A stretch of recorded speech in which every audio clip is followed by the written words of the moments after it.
اور یہ جرنیل بھی جی سے ہیں اور جرنلزم بھی جی سے ہے، چولی دامن کا ساتھ بھی ہے۔ وہ کہتے ہیں کہ فیصلہ کیا ہے ٹی وی اینکرز کا ایک ایکشن فورم بنایا جائے گا، جس ٹی وی اینکر کو کال آئے گی یا ڈکٹیشن دی جائے گی وہ ہم پبلک میں آ کر بتائیں گے۔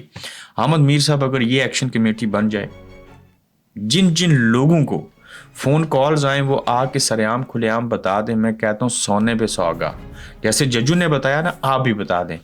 میں یہاں ایک بڑی اہم بات آپ سے ذکر کرنا چاہ رہا ہوں، جو شہباز گل ہیں،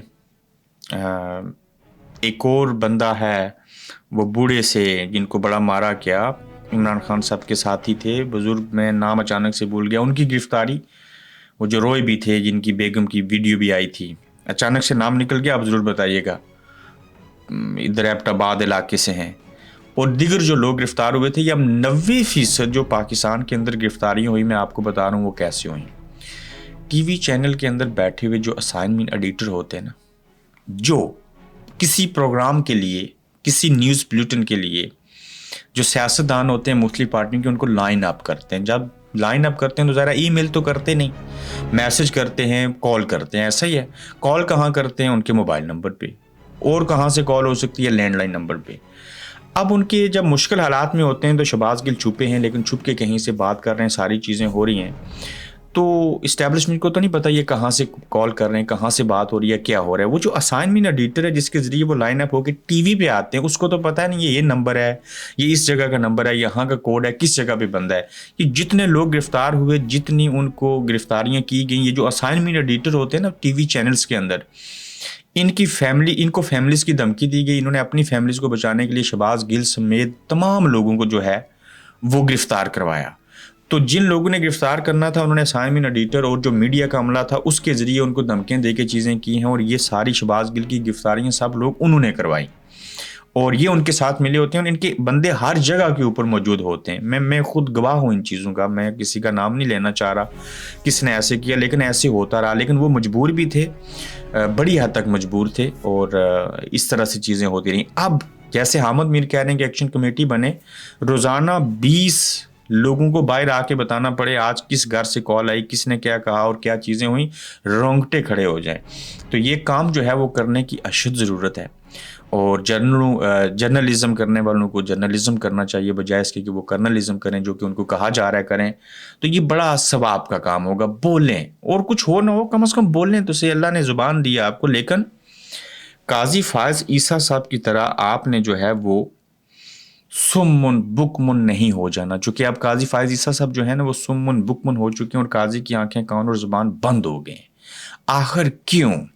اس کیوں کا جواب یہ ہے کہ اس وقت چیف جسٹس کی کرسی پر ایسا شخص براجمان ہے جس کی آنکھیں نہ تو دیکھ سکتی ہے، جس کے کان نہ تو سن سکتے ہیں، جس کی زبان کچھ کہہ نہیں سکتی، بجائے اس کے کہ وہ انصاف فراہم کرے وہ انصاف کی وائلیشن میں پارٹنر بنا ہوا ہے۔ اور ہمارا مطالبہ ہے کہ چیف جسٹس آف پاکستان سے کہ اگر انصاف فراہم نہیں کر سکتے تو اس کرسی سے اتر جاؤ، گھر چلے جاؤ، امریکہ، کینیڈا، برطانیہ چلے جاؤ۔ رؤف حسن نے یہ مطالبہ کیا ہے، اور قاضی صاحب واقعی ان کے نہ کان نہ آنکھیں، پہلی تو بات ہے کام نہیں کرتے، کام کر بھی لیں پی ٹی آئی کے حوالے سے ان کے کان کام نہیں کریں گے، آنکھیں اور زبان، باقی کوئی کام ان سے کروا لیں، انہوں نے ایک سیکنڈ نہیں لگانا، سب چیزیں کہنے کو تیار ہو جائیں گے۔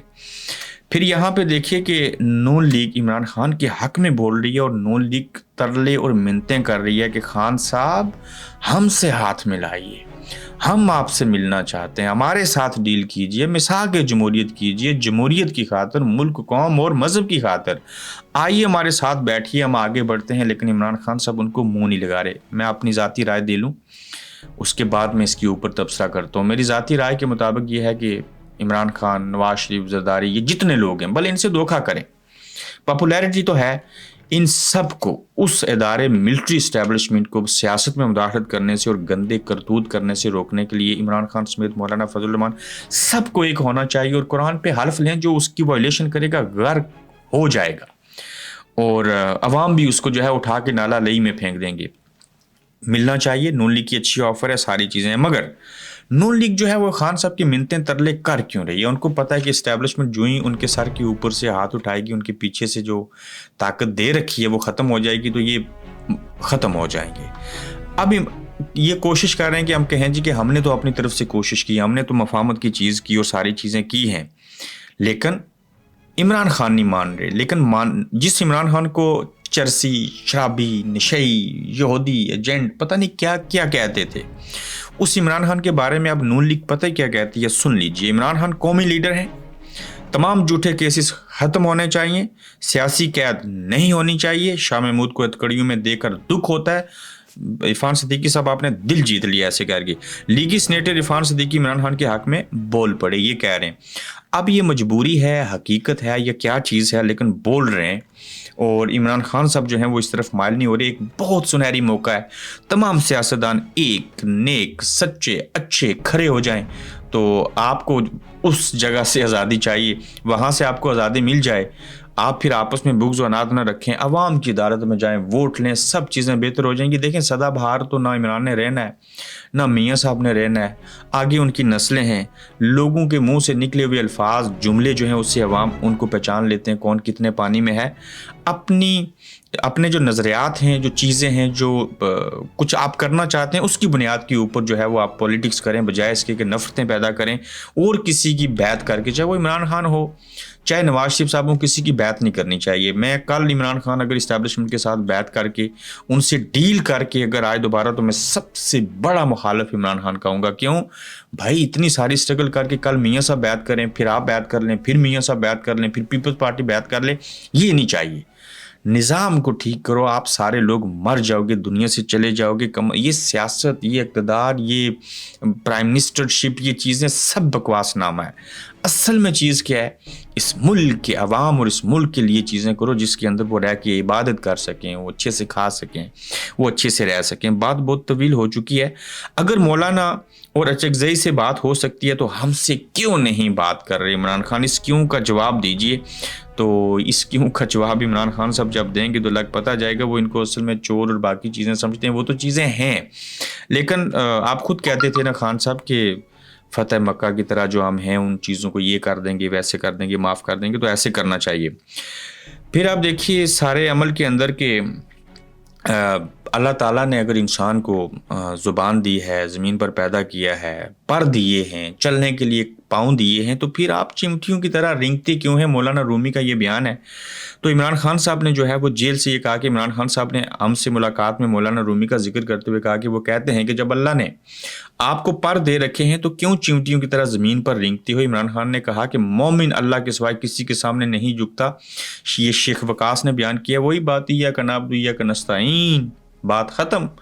پھر پاکستان میں ہوئی نوٹوں کی بارش اور سیالکوٹ سے شیخو پورہ جانے والی بارات میں نوٹوں کی بارش ویڈیو نے سوشل میڈیا پر دھوم مچا دی. ایک طرف غریب مر رہا ہے, بھوک اور افلاس کا شکار ہے, کیا سے کیا چیزیں نہیں ہو رہی, اور دوسری جانب آپ دیکھیے نوٹوں کی بارش ہو رہی ہے اور چیزیں ہو رہی ہیں.